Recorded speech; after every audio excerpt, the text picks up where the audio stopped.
इधर ओडिशा के पुरी में जगन्नाथ मंदिर के रत्न भंडार की सूची तैयार करने के लिए वीडियोग्राफी होने वाली है। खबर ये आरबीआई अधिकारियों की निगरानी में सोने चांदी के आभूषणों की इन्वेंट्री तैयार की जाएगी। विश्व प्रसिद्ध श्री जगन्नाथ मंदिर के पवित्र रत्न भंडार में रखे बहुमूल्य आभूषणों की सूची बनाने का काम शुरू होगा। पवित्र आभूषणों की गणना के दौरान फोटोग्राफी और वीडियोग्राफी की जाएगी। मंदिर प्रशासन के मुताबिक 30 मई तक रत्न भंडार के भीतर रखे गहनों और दूसरे बहुमूल्य वस्तुओं का भौतिक सत्यापन होगा। पहले चरण में 11 और 12 मई को सत्यापन का काम पूरा हुआ। इस दौरान मंदिर में दैनिक पूजा पाठ पर कोई असर नहीं होगा। श्रद्धालुओं को मंदिर के अंदर बाहर बैरिकेड से दर्शन की सुविधा रहेगी। तो गर्मी बढ़ने के बाद अब शहर शहर आग लगने की घटनाएं तेजी से हो रही हैं। दिल्ली से लेकर प्रयागराज तक आग लगने की घटनाएं लगातार सामने आ रही हैं। समय रहते रेस्क्यू होने से फिलहाल कई जिंदगियां ऐसी हैं जो बच गई।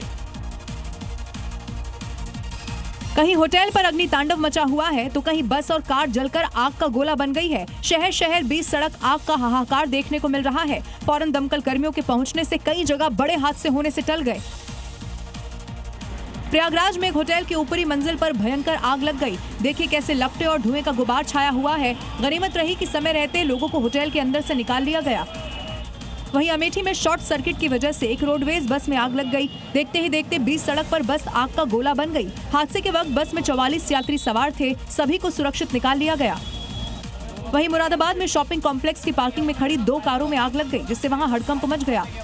कुछ ऐसा ही हादसा दिल्ली में भी हुआ, जहां मेट्रो स्टेशन के पास एक चलती कार में आग लग गई और देखते ही देखते कार जलकर राख हो गई।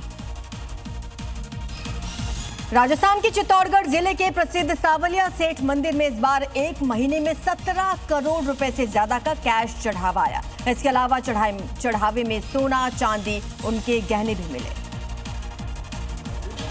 हर महीने अमावस्या से एक दिन पहले शुरू होने वाली सांवलिया सेठ के दानपत्र की गिनती में कई दिन लग गए। इस बार भी मंदिर ट्रस्ट के कई कर्मचारियों और पदाधिकारियों ने 2 चरणों की गिनती को पूरा कर लिया।